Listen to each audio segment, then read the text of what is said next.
Yo! Kamusta mga tamad na buhaters? Welcome back sa Lazy Pump PH. Ngayong araw, isang espesyal na workout ang ihahain ko sa inyo. Kasi ngayon ko lang ulit ginawa to after matagal na panahon. Ang pull-up! Bago tayo mag-pull up, syempre warm up muna. Ang paborito ng lahat ng tamad, dead hang. Kasi literal, bitay lang to. Di mo kailangan gumalaw pero kunwari seryoso ka na sa fitness. Ayan, hawak lang. Damhin mo yung sakit. Feeling mo strong ka pero sa totoo lang nanginginig ka na sa kaluluwa.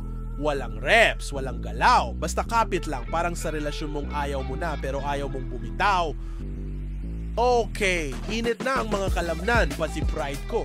Ngayon, oras na para sa tunay na challenge, ang pull up. Matagal ko na itong iniwasan pero gaya ng utang kailangang bayaran. Oo mga tropa, hindi madali ito.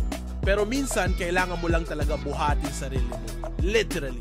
Hindi mo kailangan maging beast agad.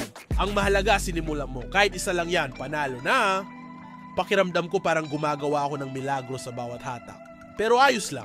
Ang importante, gumagalaw tayo. Tandaan, hindi masama ang tamad. Basta buhat pa rin.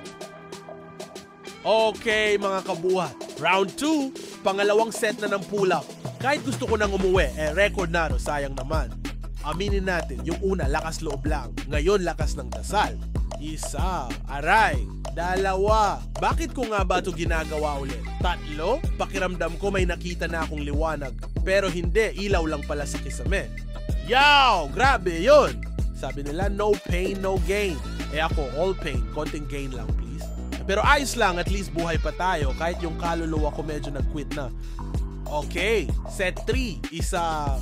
Tinga lang, pre. Dalawa. Pagod na, pero cute pa rin. Tatlo. Apat. Teka lang, seryoso ba to? May bonus rep ako? Alam mo yung pakiramdam na gusto mong mag-pull up pero mas gusto mong mag-pull out sa gym life? Oo, yan ako ngayon.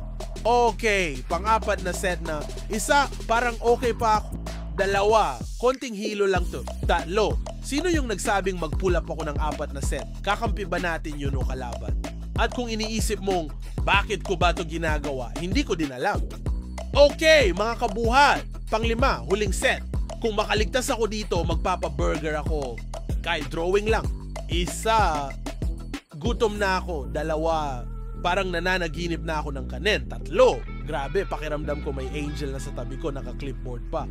4, utang na loob. Isa pa please. 5, yes! Buhay pa, pero barely. Woo! Tapos na, pang-5 at huling set. At hindi ako kinain ng lupa, kaya good job na yon. Okay mga kabuhat, tapos na tayo sa pull-up. Kaya this time, pahinga naman konti. Pero kunwari lang, kasi ang next workout natin ay lat pull-down, aka pull-up para sa mga may trust issue sa gravity. Ang maganda dito, hindi mo na kailangan buhatin sarili mo. Kasi yung bakal na ang bababa, parang problema na kusa na lang dumadating, di ba? Hatak lang, pre! Dahan-dahan! Para kang naghihila ng motivation mo tuwing Lunes ng umaga. Okay mga kabuhat, taps na sa likod. Ngayon, oras na para sa triceps dip, aka yung workout na parang simple lang, hanggang sa ginawa mo na. Ang goal natin dito, patigasin ang braso, hindi puso ha.